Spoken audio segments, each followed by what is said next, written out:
Doctor, ¿cuándo es su último examen? Doctor, esto es el boro, ¿verdad? Es bastante, ¿no? Sí. Las partes de aplicación clínica son muy buenas porque se habla de datos importantes sobre. Ay, no puede ser. ¿Qué pasó? Conectó mal. Le dije, ella se levanta y yo le dije que conecte mi tablet y ella se levantara. Y no lo conectó bien. ¿Quién? 8%. ¿Con qué vives? Mi cargador va a bajar 25 minutos. Por supuesto, claro que sí.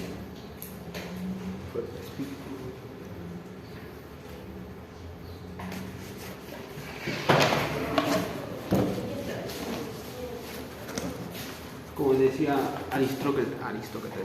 Sócrates, amigos, no hay amigos.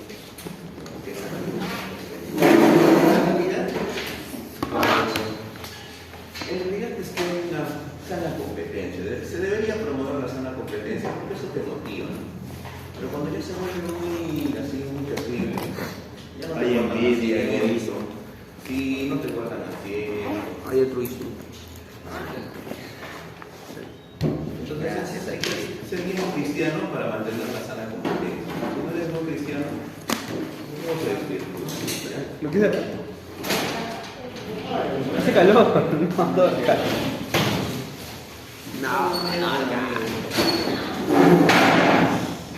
No molesta el varín. Oremos amigos, por favor.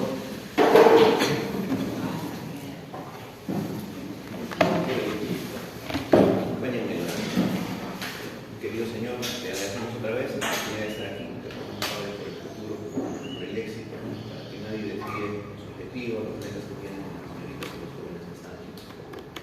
En el nombre de Jesús. Amén. Entonces, fisiología, Lo pasé el grupo, para que tengan una idea. el capítulo comienza describiendo cómo es un proceso sumamente organizado. Cada etapa del crecimiento y de la maduración está dirigido genéticamente. Esto también es importante porque hay que recordar que esta información pues no proviene de una fuente desconocida, desorganizada. Esto es interesante que el mismo libro menciona cómo hay una organización, no es un crecimiento al azar. Obviamente esto para nosotros nos da una evidencia más de que una mente superior tuvo que organizar este proceso. Porque si no, todo crece en desorden y no había un objetivo o un propósito para su función, para su organización. Entonces, sin querer, los autores siempre ponen palabras que demuestran la organización, el diseño, la función adecuada, que obviamente ante la maravilla de la organización del cuerpo humano, no quedan muchas palabras, ¿no? O mejor dicho, no alcanzan las palabras para describir todo ese complejo proceso de organización. La división, el hipertrofia y la diferenciación celulares son acontecimientos bien coordinados que dan lugar al crecimiento y al desarrollo de sistemas orgánicos especializados. Es por eso que si hay una falla durante el primer trimestre, se producen graves daños en la formación del recién nacido, ¿verdad? Inclusive hay otros trastornos en el segundo o tercer trimestre que también pueden repercutir en su desarrollo total, como vamos a ver en un momento. Entonces, por eso es que esta organización, este proceso tiene que estar bien coordinado. Bien, después vamos a hablar de dos circulaciones, la feto-placentaria y la útero-placentaria. El feto lleva a cabo muchas tareas dirigiendo una fracción importante del flujo sanguíneo fetal desde la aorta a través de las dos arterias umbilicales hacia la circulación feto-placentaria en el interior de las vellosidades coriónicas. Desde el feto hacia la placenta, feto-placentaria, del feto a la placenta. Ahí es cuando obviamente la placenta va a cumplir muchas de esas funciones que no cumple el organismo que falta desarrollarse. Funciones de expresión, de sexo, incluso genera hormonas, ¿verdad? La placenta hace el intercambio gaseoso, hasta ella está funcionando como riñón, como pulmón, como sistema endocrino, inclusive alguna función también en su paso de la insulina, o mejor dicho, en su paso de algunos sistemas de protección de la insulina que paso de anticuerpos. Entonces, cumple muchas funciones en esta etapa del bebé que todavía los órganos están poco desarrollados. Mientras si el bebé nace, ya finalmente los órganos del feto o del bebé ya comienzan a tomar más rol en estos talleres. Las arterias umbilicales se ramifican en troncos vasculares, capilares vellosos que se yuxtaponen con la circulación útero-materna. Hemos visto esto cuando hemos analizado la placenta, ¿no? Como es que hay una relación o hay una interposición, esta es la palabra yuxtaponer.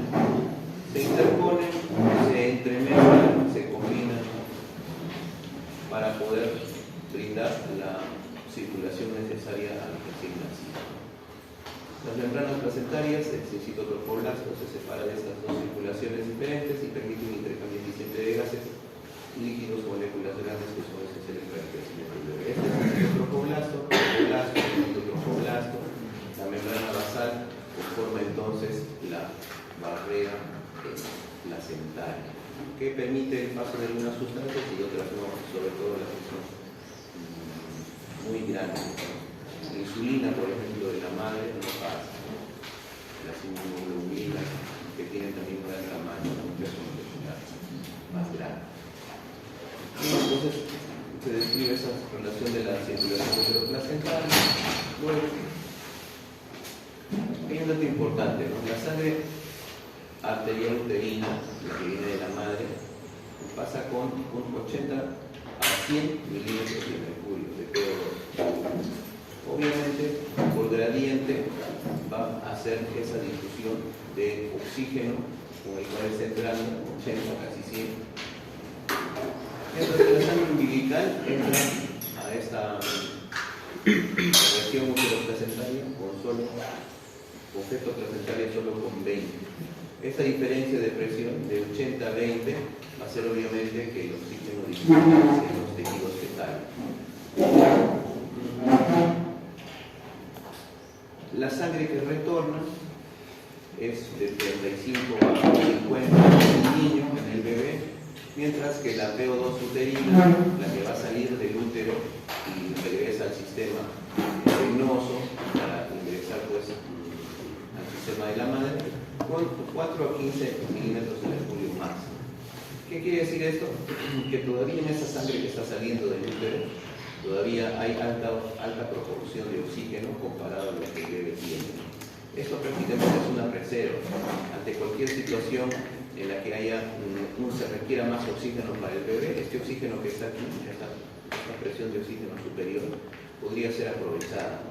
De tal forma que inclusive puede bajar hasta 4, ¿no? Hasta 1, dependiendo de cuánto oxígeno el bebé esté necesitando. Entonces hay oxígeno de sobra, entra 80, sale 100 por las venosas, al final del arterial, al final la sangre saliente, venosa saliente, tiene esa cantidad todavía de presión de oxígeno, y el de la madre lo que se refiere a una reserva de oxígeno en el caso necesario, ¿no? O sea, hay oxígeno de sobra para el bebé, nos indican estos números, ¿ya? Al final, en el gráfico cambian un poco estos valores, aproximándose casi a los límites inferiores, pero el libro indica que es un promedio el valor que puede contener.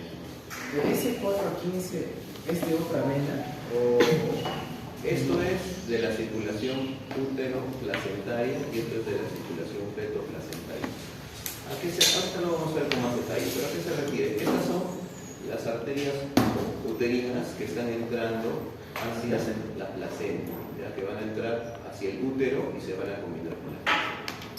Y esto es obviamente la que está saliendo.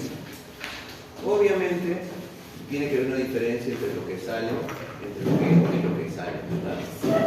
En cambio, en la feto placentaria, dice aquí, la sangre arterial umbilical entra con una PO2 de 20 milímetros de mercurio. Entonces, la arteria del bebé está entrando hacia la placenta o está saliendo hacia el bebé. saliendo hacia el bebé? La arteria umbilical. Saliendo del bebé hacia la placenta o está entrando de la placenta hacia el bebé.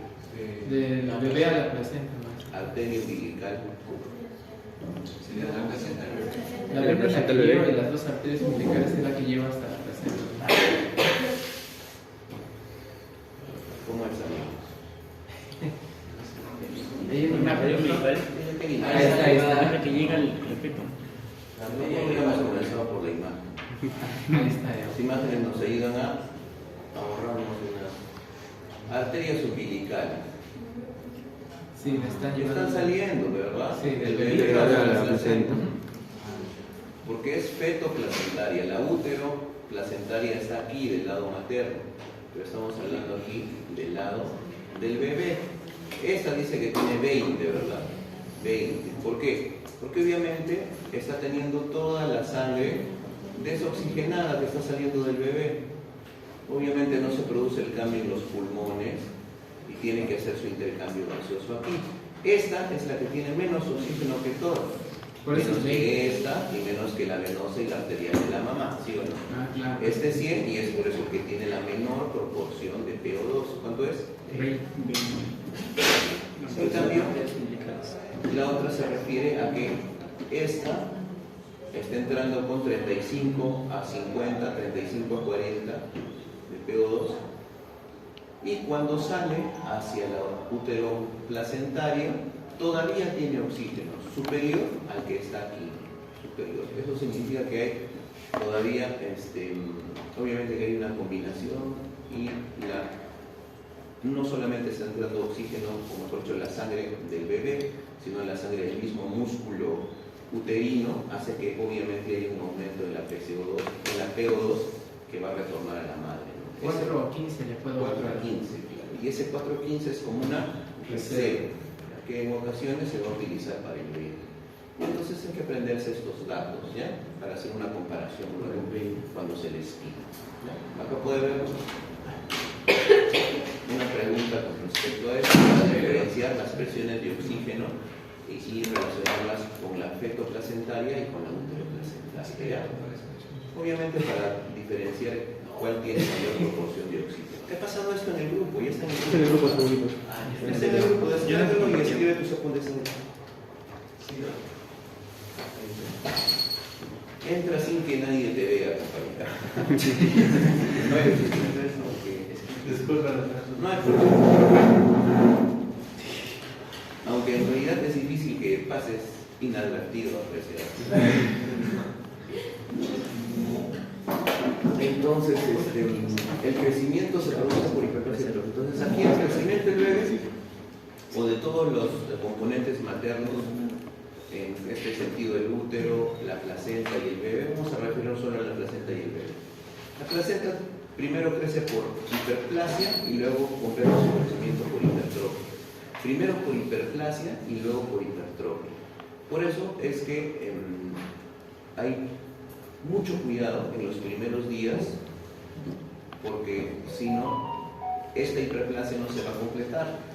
Las células no van a crecer de manera adecuada y obviamente eso ya va a perjudicar a mayor tiempo, porque en mayor tiempo, si ya no hay generación de células y solo se produce por hipertrofia, puede provocar un crecimiento insuficiente de la placenta, ¿verdad? En cambio, el bebé o el producto crece constantemente por hiperplasia, lo que también es un riesgo. ¿Por qué? Porque como comienza creciendo por hiperplasia, si no se produce la división normal o la división adecuada celular, el factor externo, entonces eso va a repercutir en el crecimiento del bebé. A largo plazo no se afecta mucho, por eso es que los bebés salen completos pero más pequeñitos. No se altera la composición o la estructura de sus órganos, pero sí se altera el tamaño. Y es allí donde se habla de la restricción del crecimiento uterino. A ver, ¿a qué nos referimos? La hipertrofia simple es la forma principal del crecimiento de la placenta. La hipertrofia simple es la manera como crece la placenta. Los inicios hiperplasia, pero luego ya prácticamente todo es hipertrofia. El crecimiento del feto, en cambio, ocurre casi por completo mediante hiperplasia. Los estímulos que aumentan o que disminuyen el número de células, porque hiperplasia es aumenta células. Aquí aumenta el tamaño de las células, ¿verdad? Entonces, los factores que disminuyen o aumentan el número de células o el tamaño de células o ambos pueden acelerar o retardar el crecimiento de la totalidad del feto o de los órganos completos. La fase de crecimiento durante la cual actúa el estímulo determinará la respuesta al órgano. Por ejemplo, la neoploidía. ¿Qué es una neoploidía? Es una alteración en el número de los cromosomas. Una neoploidía, ejemplo de neoploidías. No. Down, ¿verdad? Otro, bien. Ya tienen otra respuesta. Cromosómica probablemente tenga algún efecto sobre el crecimiento durante toda la gestación, mientras que la malnutrición o el abuso de determinadas sustancias deteriora el crecimiento solamente cuando hay una exposición a ellas. ¿Qué quiere decir esto? Como este trastorno genético está desde el inicio del bebé, desde la formación del bebé, y este bebé crece por hiperplasia, entonces hay una afectación desde el inicio de su desarrollo que se va a prolongar durante toda la etapa fetal, ¿verdad? Porque es un trastorno que comenzó aquí y se va a extender en todo el desarrollo del bebé. En cambio, otro factor como la malnutrición, el abuso de drogas, etc., va a deteriorar al bebé desde el momento en que comienza su exposición. De repente la madre comienza a fumar o no contiene sus ganas de fumar y comienza a fumar a partir del tercer trimestre. Le dice, no fumes el primer trimestre, pero de ahí comienza a fumar. O piensa en una mujer que sufre abandono y ya no tiene la misma cantidad de recursos para alimentarse en el tercer trimestre del embarazo. Entonces de ahí pasa desnutrición, hambre, abandono. Entonces el bebé puede haber crecido bien hasta fines del segundo trimestre, pero en el último trimestre en adelante ya sufre esta restricción de crecimiento.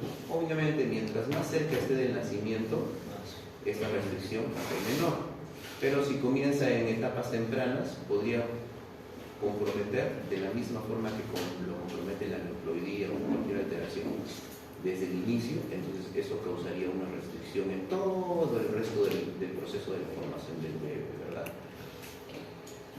E inclusive, en algunos casos, si ese factor que está perjudicando el desarrollo del bebé se retira, es decir, vuelve a comer bien, retira el alcohol, retira el cigarrillo, podría hacer que recupere ese peso o ese desarrollo perdido durante el resto del trimestre, de los trimestres que le quede por desarrollar. En algunos casos es posible, en algunos casos también no es posible, sobre todo cuando hay una prolongada exposición a ese factor que altera la hiperplasia celular. Por eso es que es tan importante vigilar el desarrollo del bebé, control prenatal, ecografía de desarrollo, porque cualquier alteración o factor podría pues comprometer el desarrollo completo del bebé, ya que su crecimiento implica la multiplicación celular y no el crecimiento celular. Y para que haya multiplicación necesita un ambiente adecuado de nutrición, de oxígeno, ¿verdad? Para su desarrollo total. Bien. El crecimiento depende fundamentalmente de factores genéticos durante la primera mitad de la gestación y posteriormente de factores epigenéticos. Esto es, en pocas palabras, decir lo que hemos decidido en toda esta diapositiva. ¿Por qué? Porque los factores genéticos están ligados, por ejemplo, a esa neoploidía, ¿verdad? Y los factores epigenéticos están relacionados a la comida, a la exposición a tóxicos, medicamentos, no hay control de las enfermedades crónicas, etc. Entonces, durante la primera mitad de la gestación, obviamente depende de esto, y posteriormente ya de factores epigenéticos que pueden alterar esa hiperplasia o ese desarrollo de los órganos. El huevo fecundado contiene material genético que dirige la fecundación, la diferenciación celular, como decíamos al comienzo, ¿verdad? Dirige. Material genético que dirige. Este material genético, apreciados, ¿de dónde vino? ¿Cómo se sabía esa información? Realmente es sorprendente cómo una estructura como el cuerpo humano haya creado determinada información que cumple objetivos, ¿verdad? Y eso no existe en la naturaleza. En la naturaleza solo hay caos, no hay propósito. Pero cuando hablamos de esta dirección del material genético, otra vez estamos hablando de términos que no son compatibles con el azar. Nos hace nuevamente meditar en la maravilla que es el cuerpo humano y por lo tanto nuestros pacientes merecen ese trato, un trato respetuoso, ¿no? Nuestra mayor preparación para poder tratar de manera adecuada a esta maravilla que es un ser humano. La multiplicación y la diferenciación celular. Para que ocurra acontecimientos de desarrollo específico en momentos precisos, se necesita una secuencia programada de activación y supresión génica. No solo el número de células totales de un feto está controlado dentro de límites muy estrechos, sino que el programa de desarrollo de desencadenar la diferenciación celular después un número completo de divisiones celulares. Obviamente, no solamente nos interesa cómo se dividen y cómo se multiplican las células, sino la diferencia. ¿Cómo se guía una célula para volverse renal, hepática, cerebral, lo que tú quieras? Entonces, nuevamente, esos detalles están aún en investigación, ¿no? Porque se puede modificar esa diferenciación. Podríamos tener órganos que se renueven a sí mismos. Sería fantástico realmente entender ese tipo de alternativa de terapéutica. El programa genético propio del feto es el determinante más importante del crecimiento durante la primera mitad, como decíamos aquí arriba, y por tanto limita los patrones de crecimiento. Sin embargo, los patrones de crecimiento y desarrollo durante la segunda mitad del embarazo son más variables, obviamente. Entonces aquí hay una tabla para resumir todo lo que estamos diciendo. En este sentido, el texto establece que el tabaquismo es el principal factor de restricción de crecimiento. Entonces, gracias a Dios que por nuestra cosmovisión nosotros no usamos nada, ni siquiera un poquito. Entonces, en algunas ocasiones, cuando tengamos que valorar todo lo que hemos aprendido, recordemos que muchos de nuestros fundamentos, en principio, están ligados con el cuidado del cuerpo humano y en ese sentido nos favorece mucho el que seamos totalmente abstemios a este trabajo. Doctor, ¿y alcohol? Dicen que algunos no. Sí, también el alcohol, por supuesto, el alcohol también. Aquí no está enumerado en esta tabla porque probablemente el alcohol ya fue descartado mucho tiempo antes, ya que es el principal teratógeno, o es un teratógeno directo, ¿no?, del cuerpo humano. Entonces ya no se lo considera en la tabla porque obviamente a esta época ya se lo considera, o sea, se sabía mucho antes que debería ser evitado. Aunque en esta tabla de otros podría estar. Ingesta calórica baja, bajo peso del embarazo previo, las mujeres que tienen por primera vez a sus hijos, etc. Todos estos factores en la distribución de este gráfico circular los afectan en mayor medida o tienen una frecuencia más aumentada con respecto a los daños que pueden provocar en el bebé. ¿Ya?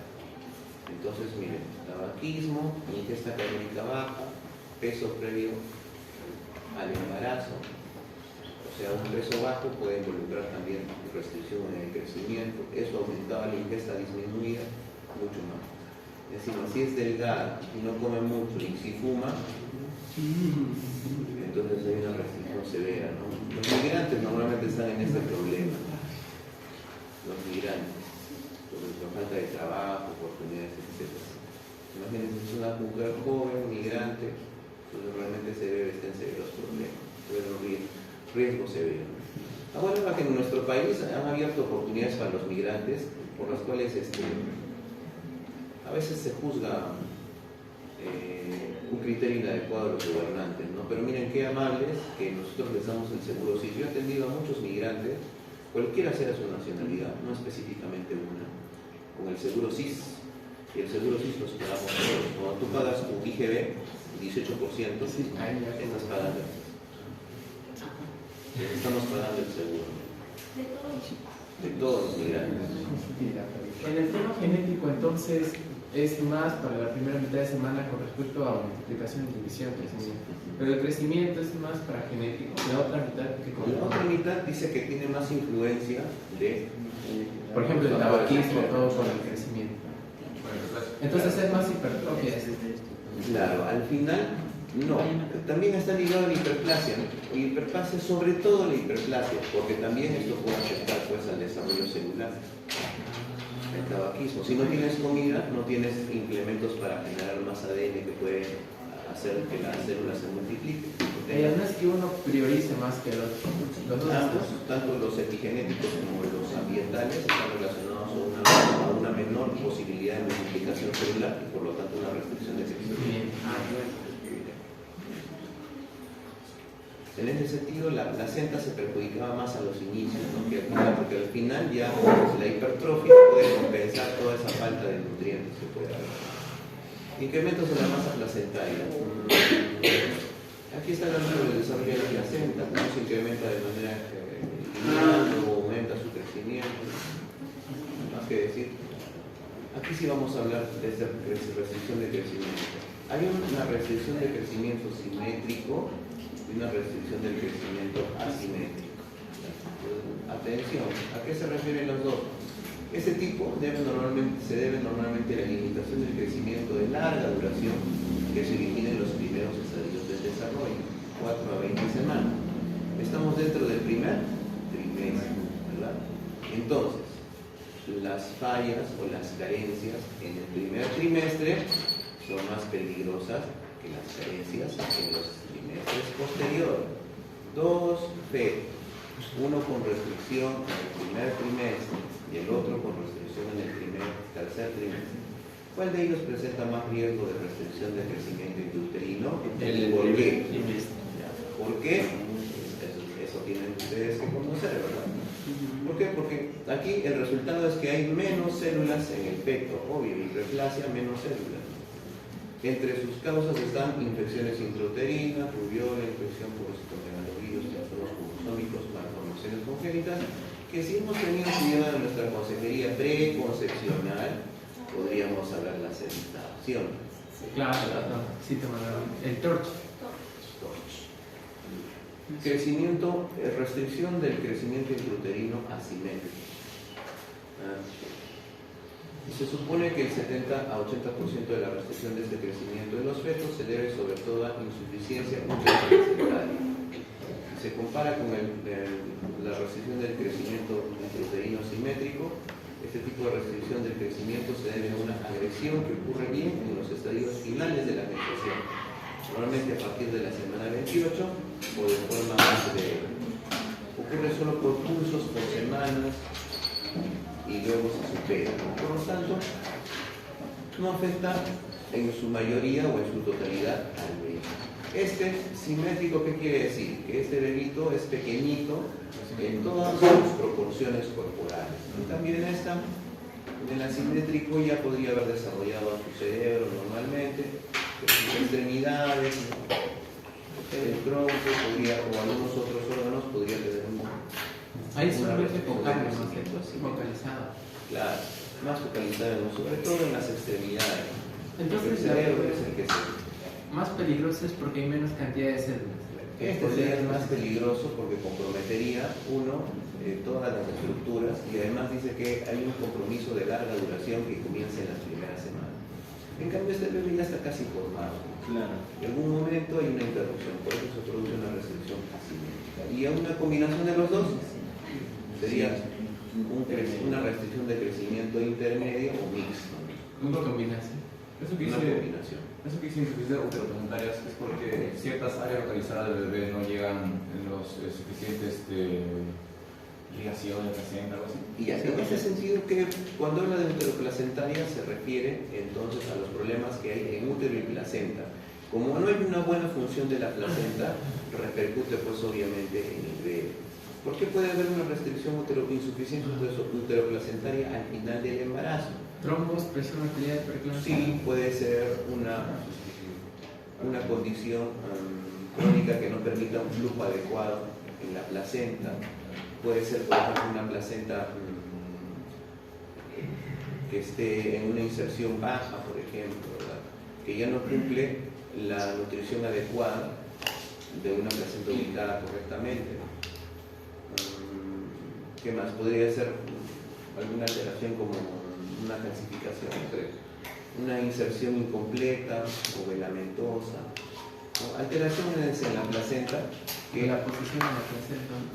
sí, también, sobre todo cuando tiene inserción baja. ¿Por qué? Porque miren, cuando este bebé está pequeñito, si esto le da 10, cuando este bebé está pequeñito, entonces lo puede nutrir normalmente a ese bebé pequeñito. Pero mientras se va desarrollando, Ya no basta. ya no basta, ¿verdad? No es suficiente. Entonces, como el bebé ha crecido, ya no puede completar sus requerimientos nutricionales. La placenta está todavía está insuficiente, no se desarrolla de manera adecuada. Aquí vamos a hablar sobre la insulina y factores de crecimiento similares a la insulina. Hay que aprender en este siguiente segmento. Hay que aprender que la insulina formada de la madre no puede pasar por la barrera placental, no pasa. Y esta es un principal hormona para el desarrollo del bebé, para que la glucosa pase a las células, de esa manera tenga energía y de esa manera se pueda desarrollar. Como no pasa la insulina materna, entonces el bebé tiene que fabricar su propia insulina, que no es suficiente, no produce la suficiente cantidad de insulina. Entonces ahí ocurre otra cosa interesante. Hay muchas otras hormonas similares a la insulina, factores de crecimiento similares a la insulina, o receptores que aceptan otro tipo de señales de estímulo. No solo aceptan, esos receptores no solo aceptan los estímulos o las hormonas que va a tener un niño ya nacido, un niño o un adulto, sino esos receptores se pueden estimular por sustancias similares a la hormona del crecimiento, a la insulina, o los factores de crecimiento similares a la insulina. Es decir, que en su afán, porque hay un buen desarrollo del bebé, entonces no es suficiente la insulina, pero esa insuficiencia se cubre porque hay otros factores para el crecimiento y además hay otros receptores que pueden ser estimulados para permitir ese crecimiento del bebé. Ahí también tenemos que hablar de otro punto, de cuál. Si la mamá no controla adecuadamente su glucosa, ¿qué va a suceder? Esa glucosa también va a pasar al bebé, ¿verdad? Y como el bebé no tiene suficiente insulina, o sea, como no solamente pasa, mejor dicho, pasa la glucosa en la mano, pero no pasa la insulina, entonces va a haber un estado de hiperglicemia también en el bebé. Como hay un estado de hiperglicemia en el bebé y su insulina no es suficiente, entonces comienza a haber un desarrollo en sobremanera o exagerado en el bebé. Correcto, ahí ya viene la macrosomía. El bebé se hace más grande, ya no puede nacer normalmente por el canal del parto. Hoy vamos a hacer canal del parto en práctica. Ya está más grande, entonces si está muy grande ya no puede nacer, entonces hay riesgo de que este bebé tenga que afrontar un parto por cesárea, con todas las complicaciones que tiene. Un parto natural puede ser atendido por una matrona, por una partera. Prácticamente, ¿cuánto te va a costar? Hervir el agua, desinfectar el cuchillo para cortar el cordón, asegurar al bebé. Pero ¿cuánto se cuesta una cesárea?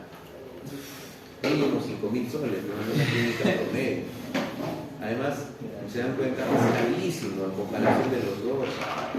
Entonces también es por eso que a veces no se tiene en cuenta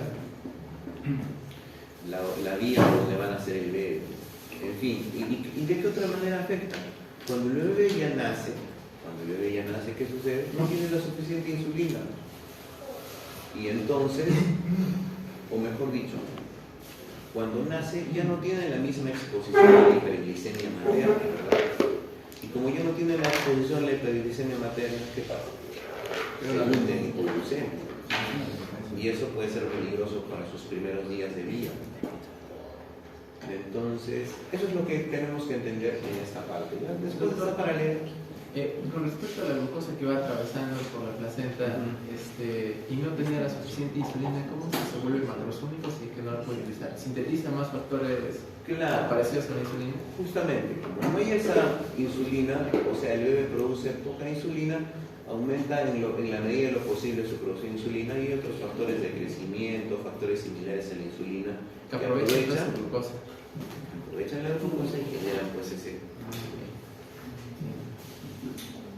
Si es ¿Usted dijo que era de la tiroxina? No recuerdo mucho. ¿Perdón? O sea, ahí dice tiroxina, pero mencionó algo de la insulina y la tiroxina. O sea, dice tiroxina estimula el crecimiento fetal, pero algo de la insulina creo que mencionó. Sí, hay también otros factores que pueden ser estimulados por la glicemia, y hay otros receptores que pueden ser modificados o aceptan otro tipo de señal. Ahorita los ven. Dice, el feto utiliza la glucosa como su fuente principal de energía y se desplaza a través de la placenta mediante difusión facilitada gracias al transportador de glucosa. Los glucocorticoides en el feto promueven el almacenamiento de glucosa en forma de glucógeno en el hígado fetal, un proceso que aumenta notablemente durante el último mes de la gestación, anticipándose las necesidades del alumbramiento. La insulina, esta hormona, contribuye al almacenamiento de la glucosa en forma de glucógeno, así como la captación y la utilización de aminoácidos y glucogénesis. Está estableciendo las bases. Luego va a ser más detalle. Otros factores de crecimiento similares a la insulina. La hormona del crecimiento actúa durante el periodo postnatal uniéndose al receptor de la misma, de la hormona del crecimiento, principalmente en el hígado, y desencadenando la producción de somatomelina o IGF-1. Factores de crecimiento similares a la insulina. Factores de crecimiento similares a la insulina. Estos factores de crecimiento similares a la insulina, que son péptidos mitógenos que producen mitosis, hiperplasia, crecimiento, tienen una importancia notoria para el crecimiento del feto. Ambas están presentes en la circulación fetal desde el final del primer trimestre, y sus concentraciones aumentan después, tanto en la madre como en el feto. Entonces aquí ya estamos viendo algunos factores que van a producir ese crecimiento del bebé ante la disposición de glucosa para su aprovechamiento en ese desarrollo. El factor de crecimiento epidémico. El feto carece de ARN mensajero detectable para la codificación de este factor de crecimiento epidémico. Por otra parte, el factor de crecimiento transformador, otro mitógeno para aumentar la división, para la hiperplasia, para el desarrollo potente, se une a los receptores del factor de crecimiento epidémico en las células diana, y puede actuar como ligando para el receptor del factor de crecimiento epidémico. Su ARNM está presente ampliamente en los tejidos fetales. Entonces, este por ejemplo es un ejemplo, este es un ejemplo, mejor dicho, de cómo el receptor puede funcionar tanto para el factor de crecimiento epidémico como para el factor de crecimiento transformante alfa. Es decir, en el bebé no hay ARNM de ese factor de crecimiento epidémico. Esto debería existir para aprovechar los nutrientes para el desarrollo del bebé, pero como no hay esto, ¿qué utiliza el bebé? Factor de crecimiento. Y este TG alfa responde a los receptores del factor de crecimiento epidémico. De esta forma, estos receptores actúan siendo estimulados por una sustancia distinta a la que realmente en la etapa postnatal ya están pues relacionados. Así, el bebé tiene múltiples opciones o múltiples vías para aprovechar los nutrientes y de esa manera producir la división celular o el desarrollo de los órganos. Puede utilizar factores de crecimiento similares a la insulina, puede utilizar glucocorticoides o la misma insulina producida por el bebé, ¿verdad? Otro, a ver, hormonas tiroideas. Las hormonas tiroideas son imprescindibles para el crecimiento y el desarrollo hormonal. La mayor parte de la tiroxina o T4 en el feto antes del segundo trimestre es de origen materno. La producción fetal de la tirotropina y el T4 comienza a aumentar el segundo trimestre, simultáneamente con el desarrollo del sistema hipotalámico hipoficiario portal. Entonces aquí vemos las hormonas tiroideas también relacionadas al crecimiento del bebé. No solamente independiente de la hormona del crecimiento, de la insulina,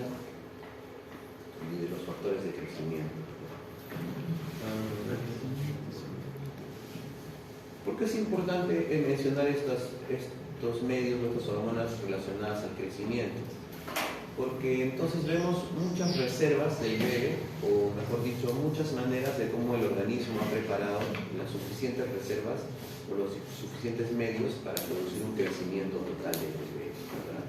Esto va a afectar en su vida postnatal, porque, por ejemplo, tienen más factores de crecimiento, mejor respuesta ante, si bien sus órganos no están totalmente desarrollados, pero luego de un periodo de shock, de infección, de trauma inclusive, podrían resolverse mucho mejor sus problemas en comparación con un niño más grande, ¿no? Inclusive el impacto adulto. Cuando ustedes estén rotando pediatría en el internado, hay una semana, 2 semanas o un mes que van a rotar por neonatología. Y neonatología, apreciados, algunos de ustedes van a quedarse fascinados con esa alternativa. Solo que hay que hacer primero pediatría y después recién hacer neonatología. Muchos optan por hacer pediatría, pero no se quedan en pediatría, ¿no? Avanzan a terapia intensiva neonatal o neonatología, que son diferentes. Entonces, y ahí ven cómo un bebé, por ejemplo, que está en total estado de hipoxia, nace azul, ¿no? Glasgow 3 a los 10 minutos, no responde, prácticamente han tenido que demorar en su reanimación, pero luego está otra vez sonriente, tomando su lechecita, moviendo sus bracitos. Entonces, eso nos muestra cómo esas reservas que tiene el bebé han hecho pues que reaccione positivamente al tratamiento. Luego habla sobre el desarrollo ya de órganos, ¿no? En el texto habla del desarrollo, por ejemplo, del sistema inmune. Aquí hay que destacar la diferencia de la hemoglobina fetal con la hemoglobina del adulto, porque el libro menciona bastante este aspecto, ya que lo vamos a relacionar con la insuficiencia respiratoria del bebé. El sistema gastrointestinal y urinario, factores más importantes de la síntesis de proteínas junto al aumento de la masa muscular, está para el bebé. No hay nada más que explicar ahí. Esos datos, sí, bien conocidos ya, doctor, entonces. Sí, y está para el ciclo de bebés, ya tienes el dato completo. ¿Puedo explicar nuevamente la hemoglobina del adulto? A ver, dice aquí, la médula ósea. Ahorita vamos a hablar más de la hemoglobina, aquí lo estamos pasando de alto que esté numerado. El aumento del volumen sanguíneo común al niño fetoplacentario aumenta a medida que va creciendo el feto. Obvio, esto es lógico. La hemoglobina del adulto tiene 2 componentes, 2 cadenas alfa, 2 cadenas beta. ¿Y cuál es el del bebé? Alfa y gamma. ¿Y 2 cadenas? ¿Delta o gamma? Delta. Entonces, ¿qué sucede con esto?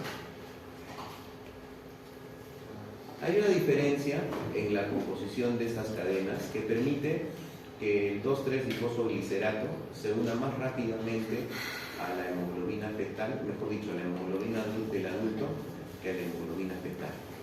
Entonces, el 2,3-difosfoglicerato rápidamente disminuye su afinidad hacia el oxígeno y por eso la sangre o la hemoglobina del adulto permite que se intercambie o se ceda el oxígeno hacia los tejidos. En cambio, como el del bebé no tiene esa característica, claro, la hemoglobina tiene más afinidad y se queda más al bebé, entonces por lo tanto puede extraer toda la hemoglobina o todo el oxígeno que está en la sangre materna y utilizarlo para sus fines de oxigenación. Esa es la principal diferencia entre la sangre del adulto y la sangre del bebé, la función de estas cadenas. Eso hace 2 cosas más para terminar. Eso genera una desviación de la curva de la concentración de la hemoglobina hacia la derecha o hacia la izquierda.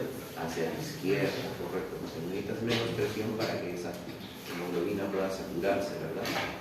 Porque como no permite esa salida de la hemoglobina fácil, captura rápidamente la hemoglobina. Y el segundo punto es que esta obviamente con el tiempo va progresando y va al nacimiento y ya se vuelve una hemoglobina normal. ¿Qué vas a decir? No, tenía una duda. ¿Esa hemoglobina A2 no es del adulto, doctor? Porque hay A1 y A2 y la hemoglobina fetal creo que es 2 alfa y 2 gamma. Es 2 gamma, ¿no? Ajá, y ese creo que es del adulto. Esto es delta. Acá sería la fetal. Sí, sería. Es considerado esta como fetal. Esta delta es una, si no he leído el texto, porque dice una pequeña cantidad de hemoglobina delta, porque la del bebé es 2 alfa y 2 gamma. Aquí debería estar 2 alfa y 2 gamma. Ese es más afín, dijo, ¿no? Claro, la 2 alfa y 2 gamma es más afín, o mejor dicho, tiene más afinidad hacia el oxígeno. ¿Por qué? Por la composición de su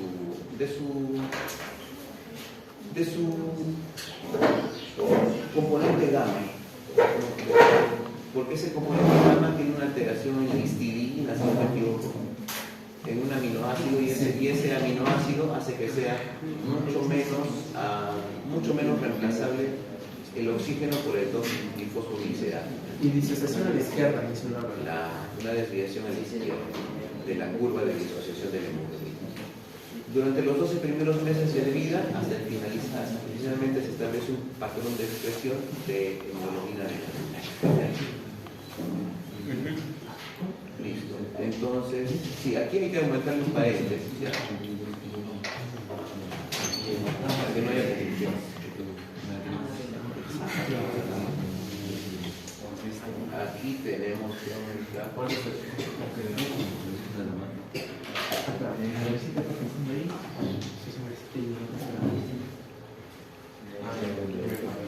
Para no olvidarme.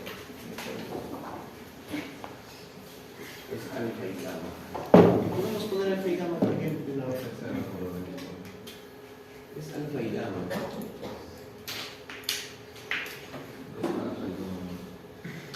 Bien. Pues ya está, alfa y gamma.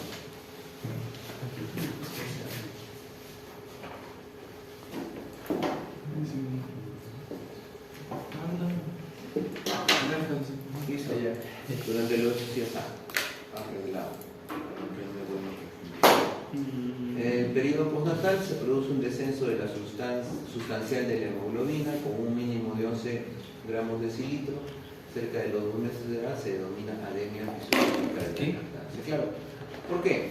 Porque al nacer hay destrucción de eritrocitos, al nacer esta hemoglobina ya no tiene la misma provisión de hemoglobina de la placenta, ¿verdad? Entonces, todas las razones por las cuales luego vamos a ver que se ha vuelto importante la demora del corte del cordón umbilical, por lo menos unos 30-60 segundos, porque permite esa transfusión placentaria de un volumen sanguíneo importante para que este descenso no sea tan evidente. Los sistemas gastrointestinal y urinario fetales excretan productos hacia el líquido amniótico hacia la mitad de la gestación. Hasta las 12 semanas el feto no alcanza una función en su sistema gastrointestinal equiparable a la del lactante normal materno. Aunque el feto alcanza su cifra final de nefronas hacia las 34 o 36 semanas de gestación, el desarrollo completo de la función suprarrenal no ocurre hasta varios meses después del parto, debido fundamentalmente al desarrollo continuado de los túbulos renales y el aumento del flujo renal. Aquí está hablando del desarrollo renal.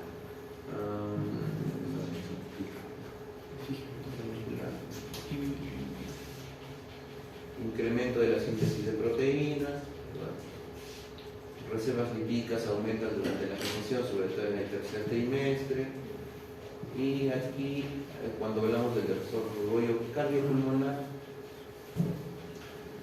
nos vamos a referir a cómo el pulmón va poco a poco desarrollando. O sea, nos detenemos aquí porque les mencioné que era una parte importante.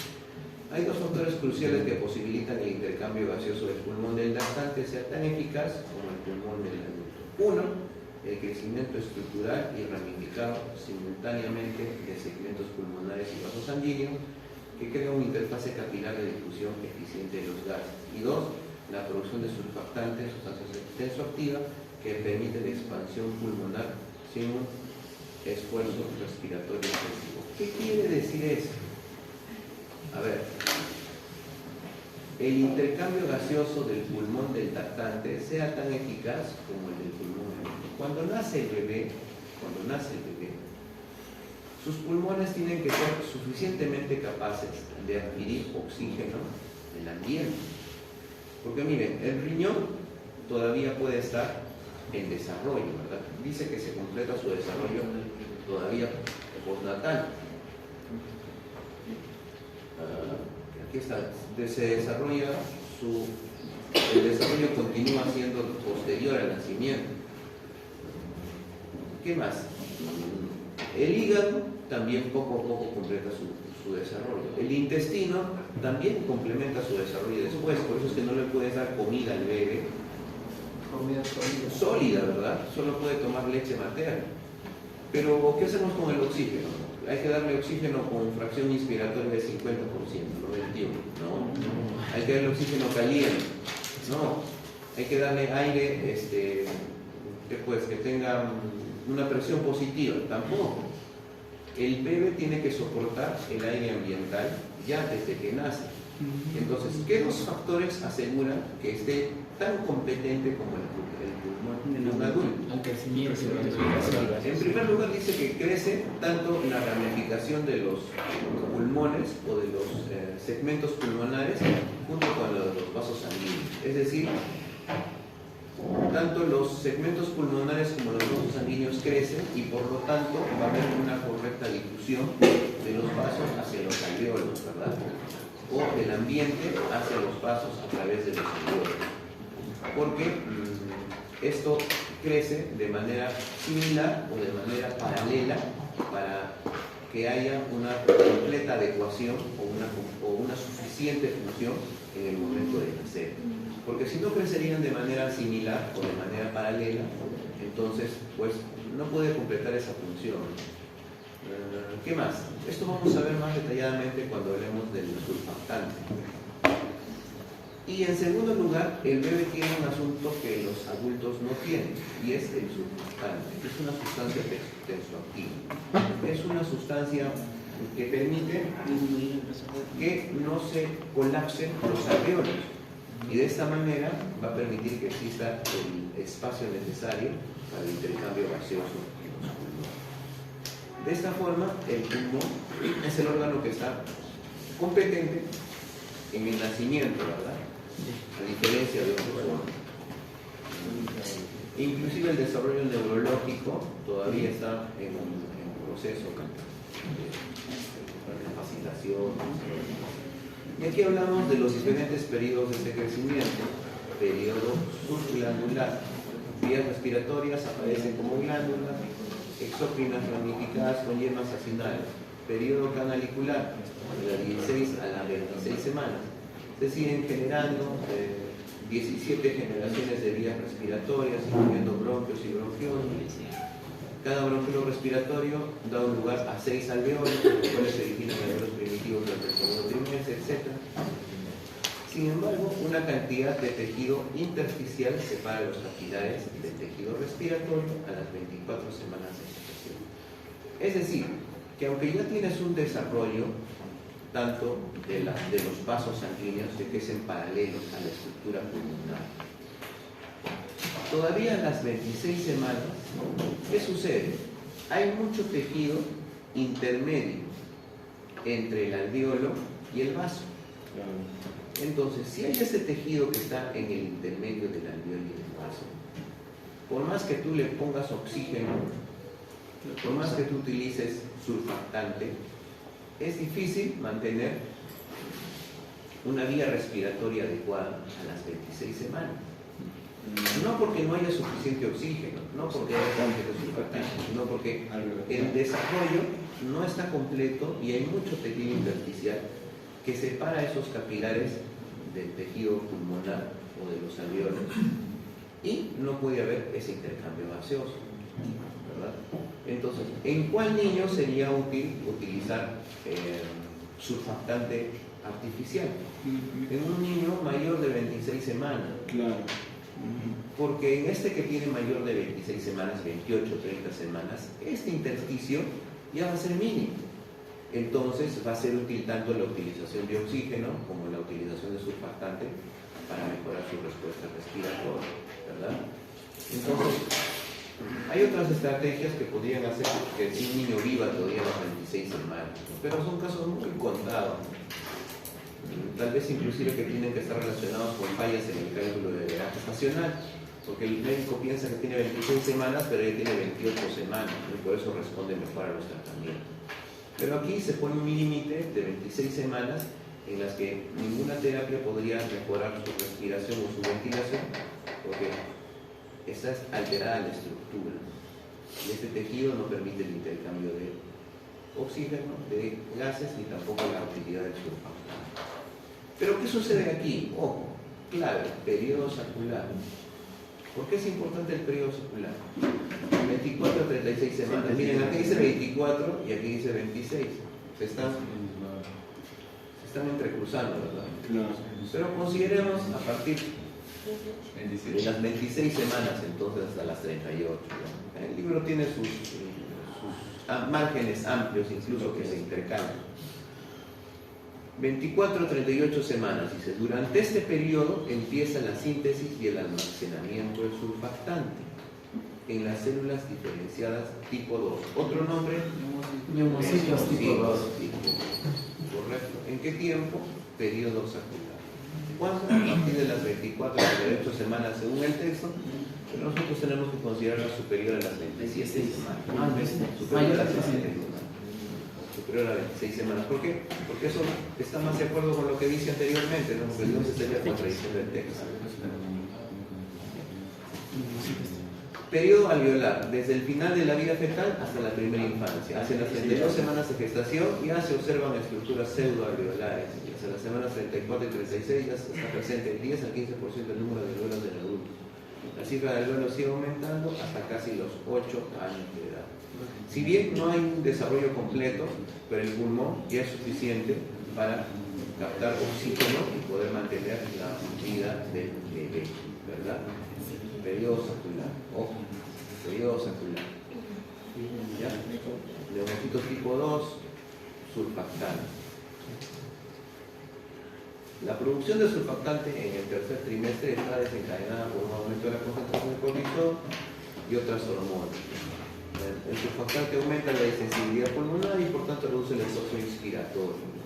En concreto, los glucocorticoides desempeñan un cometido fundamental en la estimulación pulmonar e incrementan el número de neumocitos tipo 2 y de cuerpos laminares en el interior del pulmón.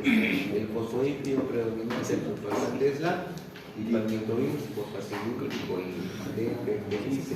Eso es una. Si ustedes se lo aprenden de esta memoria, lo pueden sorprender a un residente de primer año, ¿no? Porque los residentes de primer año de pediatría, ustedes saben esto. Pero no van a quedar mal a su residente de primer año, sino se va a vengar con usted. Mejor soplenle, ¿no? Cuando el pediatra le pregunta y no sepa el residente, soplan y ya se van a hacer amigos. Hay unos internos que son mejores que los residentes, en serio les digo. Yo he visto en el hospital que una vez hicieron una pregunta que causó mucha confusión entre los que estaban pasando a la visita. Comenzaron a hablar de hipertensión pulmonar. ¿Hay hipertensión pulmonar? Claro que sí. Entonces el residente no sabía describir la fisiopatología de la hipertensión pulmonar. Entonces el internito hizo una demostración exagerada de su conocimiento que en vez de causar felicitación, causó envidia, molestia. Porque como interno, si Dios permite, mira, estás acabando el clínico, haces tu internado, haces tu serum y de ahí viene la residencia. Acabas de dar tu examen para la residencia y estás capísimo en estos términos. Se supone, ¿verdad? Se supone. Pero y viene un interno y a veces pues puede darte la sorpresa, ¿no? Porque él ha estudiado más para su examen de salud o para hacer nada. Y como está fresco en el conocimiento, entonces podría ser pues que te supere. Con paciencia. Con otro dato más hay que tener en cuenta en esta parte, por favor. Dice que los glucocorticoides desempeñan un papel fundamental en la estimulación del pulmón. Entonces, es en esta época superior a las 32 semanas, pero antes de las 36, en las que se utiliza un glucocorticoide para promover la maduración pulmonar y la secreción de surfactante. ¿Cuál es ese corticoide? ¿Dexametasona o betametasona? Dexametasona. Betametasona, acuérdense, beta de bebé. Beta de bebé. Beta comienza con la misma letra de bebé. Entonces se utiliza betametasona para promover la maduración pulmonar y la síntesis de surfactante. ¿Por qué? Como promueves la maduración pulmonar, estás promoviendo la maduración de los neumocitos tipo 2.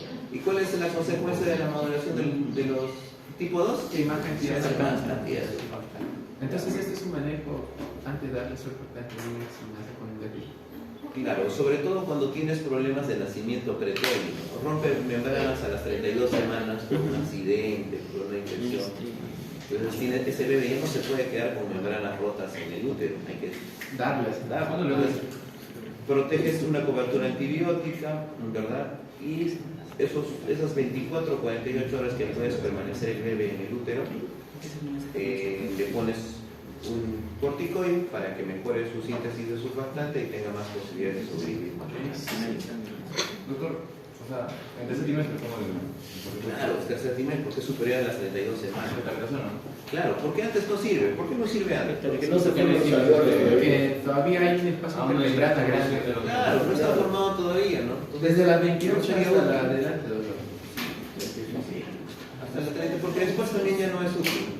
Ya está suficiente el desarrollo. A ver, nos quedamos.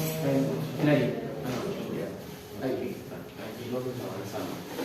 Síndrome de dificultad respiratoria del lactante. Se caracteriza por un aumento del trabajo respiratorio, aleteo nasal, necesidad de usar musculatura accesoria, retracción de intercostales, subcostales sanguíneos y deterioro del intercambio gaseoso. El síndrome de dificultad respiratoria del lactante suele deberse a un déficit de surfactante pulmonar como consecuencia de la prematuridad. Atención, síndrome de dificultad respiratoria del lactante. Una proporción de lectina o esfingomielina, un cociente de lectina esfingomielina mayor de 2 en el líquido amniótico es compatible con unos pulmones maduros. Como también lo es el resultado positivo en el análisis de fosfatidilglicerol. Entonces, son análisis de laboratorio. Un tratamiento antenatal con corticoides a las mujeres embarazadas con fetos de 24 a 34 semanas de edad gestacional con riesgo de parto pretérmino en los 7 días siguientes sería adecuado para evitar este síndrome de dificultad respiratoria del lactante. 24 a 34 semanas. Otra vez el libro establece, miren, una contradicción, ¿verdad? Porque acá dice Ahí dice 24 a 38 semanas. Pero ahí Y acá dice 26. Considera que el tratamiento debería ser hecho a las 24 semanas cuando estamos estamos entrando al periodo sacular, ¿verdad? Y en el periodo sacular ya podría tener algún beneficio el corticoide. Nosotros hemos mencionado que podríamos ser mejor hasta el 26, ¿no? Porque luego, anteriormente menciona que hasta las 26 semanas está el tejido intersticial. Entonces, no son parámetros, son márgenes que hay que manejar. Acá, sin embargo, insiste en que a partir de las 24 podría ser útil el corticoide, ¿no? Hasta las 34 semanas. Si quizás empieza, doctor, por ejemplo, el otro periodo antes de que finalice el otro. Sí, podría ser. En realidad, yo creo que no habría ningún problema en utilizarlo a partir de las 24, ¿no? Pero tiene menos beneficios que utilizarlo a las 34. Un bebé de 24 semanas obviamente tiene menos posibilidades de sobrevivir y tiene más riesgo de síndrome de dificultad respiratoria. Pero toda la estrategia que damos para su bien pues va a estar dentro de lo esperado. Y también se puede administrar surfactante postnatal. Esta es una tabla que nos muestra cuánta presión transpulmonar necesitas para que haya un porcentaje de un volumen de porcentaje de oxigenación, ¿no?, para un pulmón en un recién nacido. Esto está hecho dice el texto, con experimentos en animales, ¿no? Obviamente es un poco más difícil hacerlo en niños. Entonces, miren, esta línea roja nos muestra cuando hay un déficit de surfactante, necesitas que la presión transpulmonar aumente para que puedas tener una captación de oxígeno superior al 20%, al 40%, al 60%. Está aquí. En cambio, cuando hay un pulmón normal o cuando tienes ahí de un surfactante con algunos añadidos artificiales, podría mejorar la ventilación porque requiere menos presión transpulmonar. ¿Qué es la presión transpulmonar? La diferencia entre la presión La pleural y la pleural, correcto. Es ese vacío que crea el pulmón para que se permita la ventilación de los pulmones. Recuerdan, conocíamos ese experimento de la botella con los globos dentro y abajo jalábamos el diafragma y los pulmones se inflaban, ¿se acuerdan? Sí.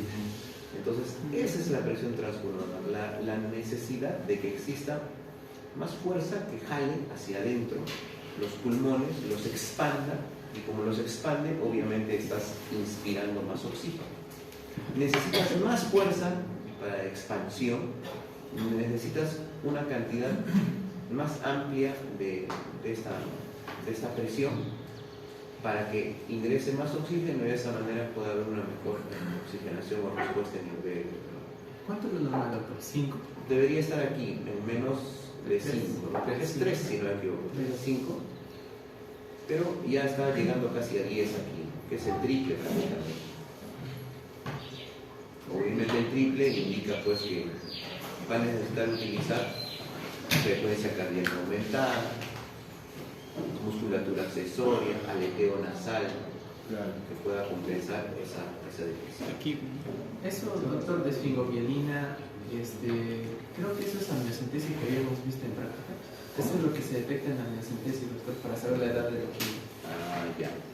Me parece que no. ¿Por qué? Porque cuando vamos a ver te refieres a la arborización. Ya, eso que decía de lecitina, Ah, ya. no. No. Lo que se ve en el cráneo. No, esto es otro. Este índice de. ¿Dónde está? El índice de. Ese de ahí. El índice de lecitina esfingomielina. Para ver pulmones maduros en el cráneo. Sí. No, esto es un análisis de laboratorio distinto, ¿no? Lo que estábamos viendo simplemente era un efecto físico de la presencia de líquido amniótico en una secreción maxilar en el examen anterior, ¿verdad?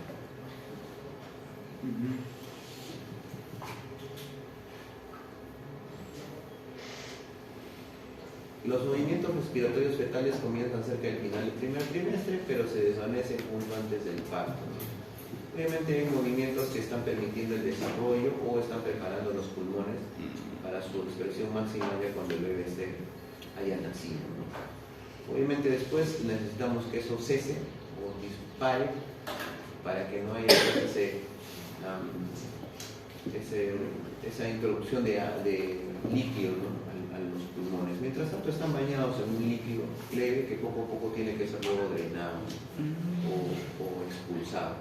Y también hay una serie de eventos que van a ocasionar ese drenaje o esa expulsión del líquido en los pulmones. Ya lo vamos a ver más adelante. Circulación fetal disponible. Aquí las 4 vías de intercambio. ¿Cuáles son? La placenta, el conducto venoso, el agujero oval y el conducto arterioso para facilitar el intercambio de gases y nutrientes. Placenta, conducto venoso, agujero oval y conducto arterioso. Al igual que en la circulación madura, el ventrículo derecho fetal bombea la mayor parte de su gasto cardíaco hacia el órgano de intercambio gaseoso, es decir, la placenta. El ventrículo izquierdo fetal bombea la mayor parte de su gasto cardíaco hacia los tejidos sistémicos. Al igual que en la circulación postnatal, la resistencia vascular relativa de un órgano determina la fracción del gasto cardíaco, que es su distribución a dicho órgano. Entonces, ¿a qué se refiere esto? Vamos a ver en el gráfico, un momento por favor, vamos a adelantarnos al gráfico. ¿Cómo es que aquí está? En este primer gráfico se presenta cómo el gasto cardíaco es diferente en diferentes porciones del sistema circulatorio fetal. Y en el siguiente se ve cómo está el negro es la saturación del oxígeno y el cuadrado blanco es la presión parcial de oxígeno. Entonces, decía que en la madre era 80, ¿verdad? 80. Aquí era 35 y el texto le pone 30. Bueno, con los márgenes. Dicen que este 30 todavía es un margen aceptable. ¿Qué sucede? Está entrando con saturación de 85 y con una presión de O2 de 30. Entonces, ya ha recibido el oxígeno, ha recogido el oxígeno de la placenta, que fue llenado de oxígeno de casi 80 a 100 que venía por la arteria materna, ¿verdad? Hacia el útero, por la arteria uterina hacia el útero. Entonces, ¿cómo se distribuye? Se distribuye, miren, entrando por el conducto venoso, ya tiene su primera combinación con la sangre que está viniendo desde los miembros inferiores. Aquí llegando, este dibujo está invertido, esta es la aurícula derecha. Y en la aurícula derecha hay este agujero oval que va a permitir que esta sangre que está teniendo oxígeno ya bajó su saturación a 70, su presión de oxígeno ya bajó a 27. ¿Por qué? Porque se está mezclando, ¿verdad? Pero todavía tiene oxígeno. Entonces, esta sangre continúa por el ventrículo derecho, en este caso, y debería pasar por el ventrículo derecho ¿hacia dónde? Esa es la pulmonar, ¿verdad? Sí. Debería pasar a la pulmonar. Pero recuérdense que está aquí colapsada, porque los pulmones no funcionan. Y se va por el conducto arterioso, regresa hacia la aorta. Miren, aquí está la aorta saliendo del ventrículo izquierdo.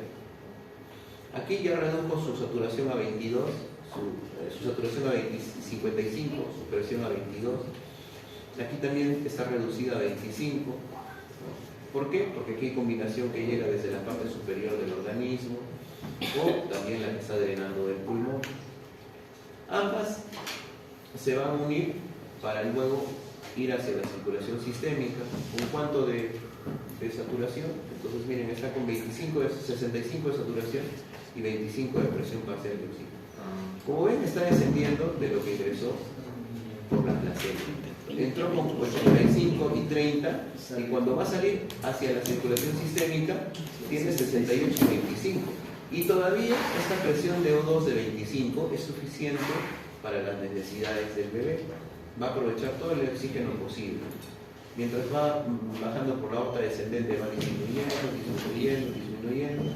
y a su salida, ¿cuánto está? 20 o 23. En este caso el texto anteriormente decía 20, aquí menciona 23. Entonces, hay una disminución de más de 10 puntos de la presión de oxígeno y de la saturación de más de 25 puntos. Ese es el de 15 a 20, ¿no? Decía el texto que aun cuando sale esta sangre desoxigenada por las arterias umbilicales, se mezcla aquí con la sangre, claro, con la sangre que está viniendo del retorno venoso de las uterinas. Y cuando regresa la sangre materna, todavía podemos encontrar presencia de oxígeno alrededor de 35 a 45, decían. Obviamente es menor que de 80 a 100 que entra por las arterias. Pero si el bebé necesitaría más, miren, tiene todavía oxígeno de donde puede retirar. Tiene todavía PO2 o saturación que puede disminuir aún más. En el caso de que necesite por algún problema de exigencia nutricional o insuficiencia de la placenta, todavía podría estar nutrido el bebé o podría estar con una provisión de oxígeno suficiente. Ese es el recorrido que hay que recordar, cómo va cambiando la saturación y la presión de oxígeno de acuerdo a las necesidades o al uso o a la utilización del oxígeno. Hay que recordar esos 4 puntos: placenta, conducto venoso, conducto arterioso y el agujero oval, que va a permitir el intercambio. ¿Qué pasaría si no habría agujero oval? Si estaría tapado. Entonces toda la sangre se desviaría por aquí y este sector izquierdo no se llenaría de oxígeno. Claro, podría pasarle oxígeno por aquí en el conducto arterioso, ¿verdad? Pero estaría sobrecargado, sería insuficiente, sobre todo a esta parte que ya no tiene combinación. Aquí se combina con la sangre que está del ventrículo derecho, ¿verdad? Pero ¿y la sangre que va a ir a las partes superiores del cuerpo?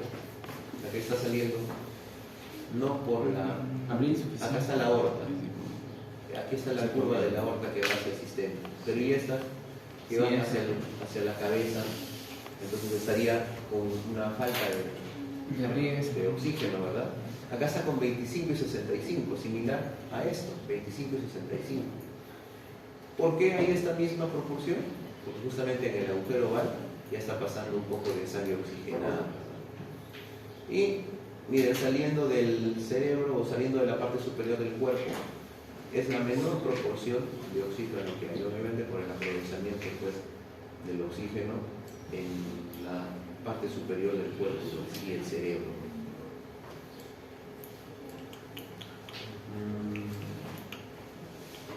Bien, esto nos ayuda a resumir todas las diapositivas que están aquí, agujero oval, conducto anterior, etc.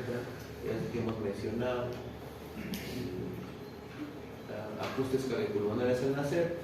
El recién nacido realiza su primera respiración a la salida del canal del parto, la cual no solo expande los pulmones, sino que también desencadena una serie de cambios en el sistema circulatorio. Al mismo tiempo, el recién nacido pierde su conexión nutricional con la madre y se enfrenta a un mundo nuevo y frío. Hay tres retos metabólicos que tiene que superar en la hipoxia, la hipoglucemia y la impotencia. Nos aseguramos que está respirando bien, entonces no está tosiendo, no está está llorando, nos quedamos tranquilos.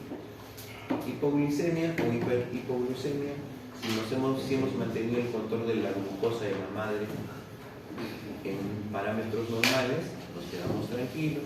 Si el peso de la madre no ha aumentado considerablemente con un límite de 10 kilos, nos quedamos tranquilos. Si hemos controlado el antecedente de diabetes de la madre, nos quedamos tranquilos. Entonces está respirando bien, su peso y el peso de la madre están normal. ¿Qué nos faltaría controlar?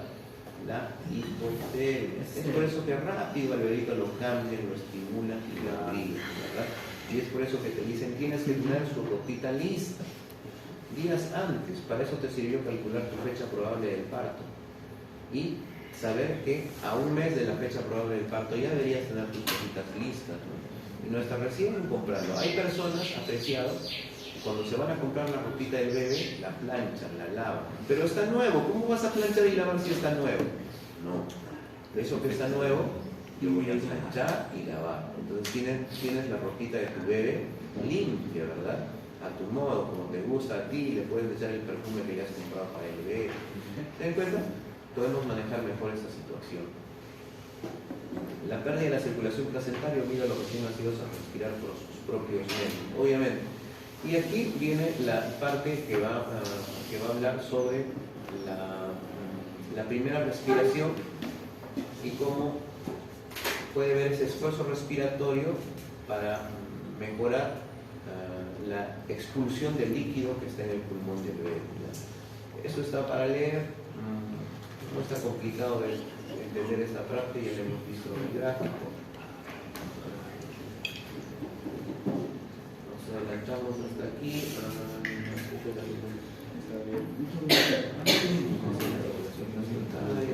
Cómo disminuye el gasto cardíaco por el cese de la circulación placentaria. Eso no está difícil de entender. El cierre del conducto venoso, agujero oval. Habíamos mencionado esto. Cuál es la importancia de que se mantenga permeable. Y finalmente hablemos de esto. El periodo neonatal en el ser humano se define como las primeras 4 semanas de vida, el primer mes. Como el recién nacido, un neonato. Entonces, ¿hasta qué etapa se le llama neonato? Hasta los 28 o 30 días o 4 semanas. Como el recién nacido pierde su vínculo nutricional con la placenta, el lactante debe depender por completo de su propio aparato gastrointestinal. Además, otras funciones que normalmente se llevan a cabo por la placenta pasan a ser responsabilidad del hígado y de los riñones. Finalmente, abandona su incubadora uterina y el recién nacido debe estabilizar su temperatura corporal. El recién nacido particularmente es propenso al estrés térmico debido a algunos factores predisponentes. ¿Cuáles? Un área de superficie cutánea grande en relación con su masa. Pierde mucho calor. Es pequeñito y no tiene muchos músculos, y los músculos generalmente están involucrados en el desarrollo de la temperatura. ¿Por qué? Porque acuérdense que aunque no estemos moviendo los músculos mantenían un grado de tono. tensión. Claro, un grado de tono, un tono muscular. Y para mantener ese tono muscular, ¿qué se necesita? Contracción controlada por el sistema autónomo, y esa contracción de los músculos genera calor. Obviamente entonces el bebé tiene una amplia área de superficie en su piel, pero tiene poco músculo, poca masa, y eso pues lo pone en riesgo de un hipotermia. Elevado flujo hacia la cabeza, ¿no? Y acuérdense que la cabeza en proporción del bebé es mayor, tercera parte más o menos. 2. La limitada capacidad para generar calor mediante termogénesis por escalofríos. Cuando nos hace frío a nosotros, nuestro sistema comienza a generar calor mediante este sistema, este mecanismo. Y 3. El tejido adiposo, deficiente de aislamiento térmico, porque hay proporcionado por el tejido adiposo. Y 4. La carencia de ajustes conductuales. Obviamente el bebé no puede abrigarse ni puede pedir que lo abriga, solo llora y eso lo pone en riesgo de un problema con hipotermia. Como hemos visto, la hipoventilación o la hipoxia, la hipoglucemia y la hipotermia son retos entonces para el niño. También muchas veces se preocupan de que nazca bien, de que respire, pero el bebé está echadito en su cunita, no está abrigado. Más aún cuando nace en la casa. Cuando nace en la casa están más preocupados en cortar el cordón umbilical, en enterrar la placenta, de acuerdo a las tradiciones, y se olvidan del bebé. Entonces hay que tener mucho cuidado con este problema de hipotermia. Luego se habla sobre, de alguna manera, cómo es que se puede producir esta termogénesis para mantenerlo en su adecuada temperatura, ¿no? Se habla sobre la grasa parda, ¿no? Que también cumple su tarea para mantener esta temperatura adecuada. Ya está para leer, no está muy complicado. El recién nacido moviliza glucosa y ácidos grasos un poco después del parto. Se habla de su necesidad calórica, su metabolismo del bebé, ¿no? El recién nacido utiliza la glucogénesis en sus primeras horas de vida para movilizar los depósitos hepáticos de glucógeno. ¿Se acuerdan quiénes estaban encargados de estos depósitos hepáticos? La insulina, los factores de crecimiento, los corticoides almacenaban glucógeno para estas primeras etapas de vida porque todavía no está comiendo.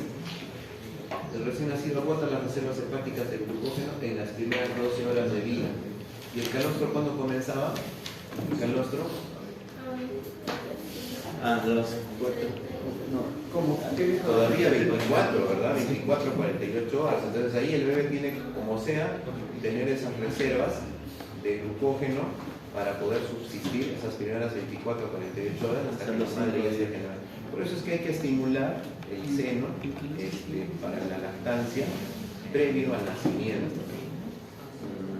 En los lactantes nacidos en madres diabéticas corren un riesgo muy alto de desarrollo de hipoglucemia grave. Ya hemos visto, ¿no? cuál es el motivo por este riesgo de hipoglucemia.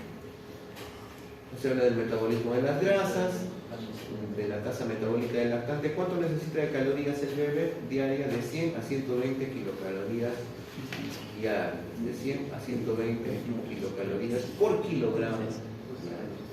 Entonces, a ver, calculemos que pese 3 kilos. ¿Son? 3 kilos. 300. 300. 3 kilos por 100 o por 120 son 300 o 360, ¿ya? 360 kilocalorías.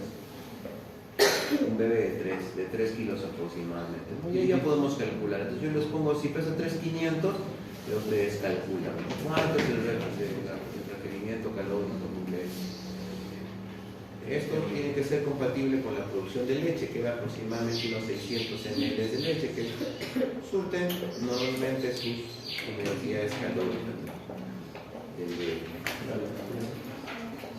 Disminuirán de 90 a 100 hacia el final del primer año de vida. Necesita comer bastante para su desarrollo posterior. La leche materna es una dieta equilibrada. El recién nacido está en equilibrio nutricional completo al nacer y cuando la dieta de la madre sea la correcta durante la gestación. La nutrición natural del recién nacido durante los primeros días de vida es el calostro, una sustancia pseudoláctea secretada por las glándulas mamarias y más tarde por la leche materna. Aquí hay una tablita que compara las características del calostro, la leche humana y la leche de vaca. Ya dijimos en la ocasión anterior, la leche de vaca tiene una alta proporción de caseína. No es que no podemos alimentarnos con leche de vaca, porque puede haber problemas para la digestión, gases, etc. ¿Ya? Y se compara también algunas proporciones del calostro con la leche materna y la leche de vaca. La leche de fórmula trata de compensar estas diferencias, pero obviamente la leche materna aún así tiene muchas ventajas sobre la leche artificial o, en este caso, la leche de vaca. En los suplementos, doctor, y esa leche especial. Sí, trata de regularse la proporción de caseína. De acuerdo. Entonces, una proporción de caseína similar a la madre sería lo más adecuado. Entonces revisen ustedes las fórmulas y vean que tiene una proporción similar a la caseína de la madre. Desequilibrios hídricos y ácidos básicos, obviamente porque el riñón no está adecuadamente desarrollado, ¿verdad? Esto está para leer, las respuestas inmunitarias también están afectadas. Ahí adquiere el bebé sus defensas por la leche. Hay riesgos de inmadurez en el recién nacido y ya no hay nada más que hablar. Todo está sencillo para leer.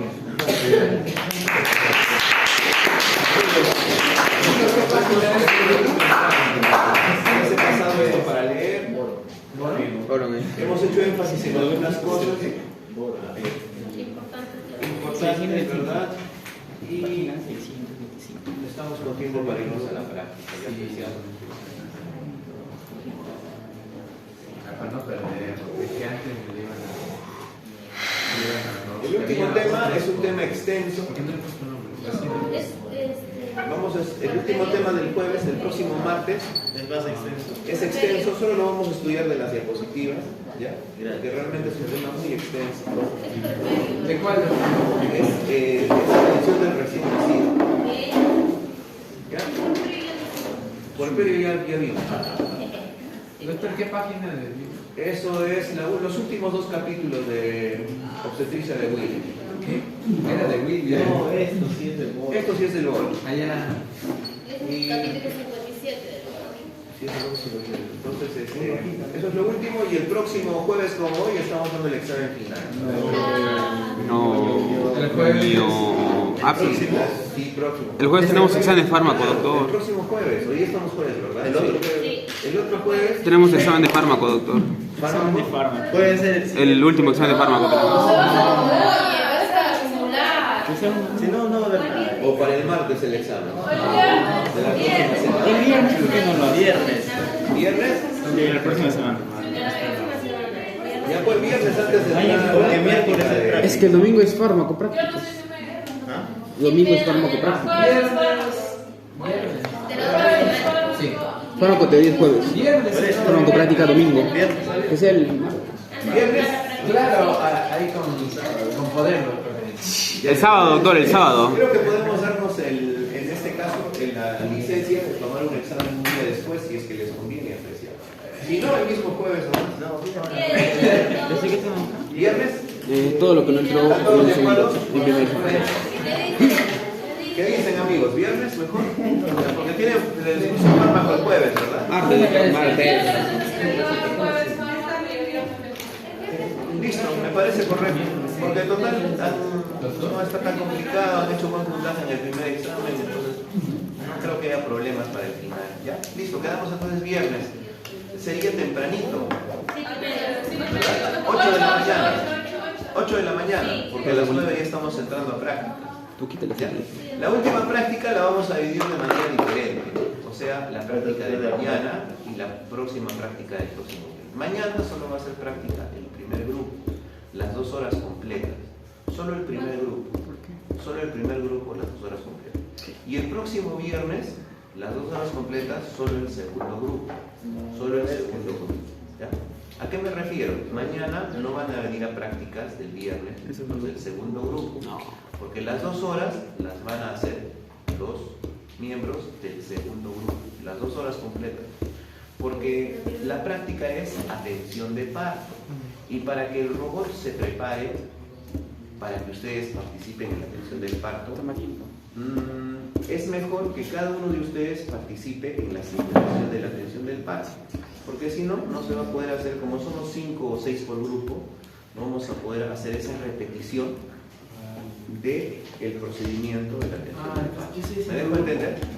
Entonces, para que cada uno de ustedes por lo menos tenga la oportunidad de ver cómo se desarrolla el mecanismo de la atención del parto o el proceso de la atención del parto, es mejor que estemos las 2 horas completas de la práctica. ¿Me dejo entender? Los que entramos primero, Se puede sortear. Entonces, Se puede Se puede sortear. sortear, no, se puede sortear mañana qué grupo. Sí, Porque mañana tenemos examen en la tarde, no es justo que vamos a sí, pero Se puede sortear el equipo. Con la teoría, sí. igual el próximo viernes ustedes van a tener libre. No, es que ya, pero Y ya no pueden es aprovechar para estudiar para sus exámenes que vienen en las siguientes Es que semanas. como el doctor ayer hizo 4 temas y 3 vamos a temas. prácticamente toda la mañana vamos a estar en prácticas de embarazo, no va a haber tiempo para estudiar. Claro. ¿Cuándo es su examen? Mañana es su examen. Mañana a las 3. 3 de la tarde. ¿Cómo se las 2? 2:30, a veces no me enviaron más. 2, 3 Wow. Qué complicado. O sea, son 4 horas que vamos a hacer mañana. No 4 horas, pero más de lo que involucra. ¿No? Por lo menos unas 3 horas. Por lo menos 3 horas. O sea, van a entrar a las 9:20 y van a salir probablemente hasta las 11:30, 12. Peligroso. Sí, amigo. Entonces, Sorteo. no, tenemos que cumplir nomás el. puede ser más temprano. Empiecen más temprano para que ayude a los compañeros. Tarde. A las 10 a las 8. Sí, a las 8. Ya salíamos temprano. Entonces, el problema de comenzar temprano es que las licenciadas no están en el. Sí, les comunico. ¿Saben? Si mañana hubiéramos desarrollado la práctica los 2 grupos, igual uno de los grupos, igual se hubieran perjudicado uno de los grupos, los 2 grupos, porque los 2 hubieran tenido que estar hasta la 1. ¿Sí o no? Sí. En esta ocasión, un grupo va a tener que estar en la práctica y el otro grupo va a tener libre la próxima semana, que también es beneficioso, porque la próxima semana también pueden hacerlo. También hay exámenes de ciencia. La próxima semana igual. Ya, Claro, bueno, la próxima semana tener el viernes libre también va a ser beneficioso Para para mí, ustedes. como la teoría de la Así es que no hay alternativa. Igual si teníamos práctica mañana, los 2 hubieran tenido que venir. Más bien, tomen lo positivo, porque no vamos a estar hasta la 1. Vamos a estar antes de las 2.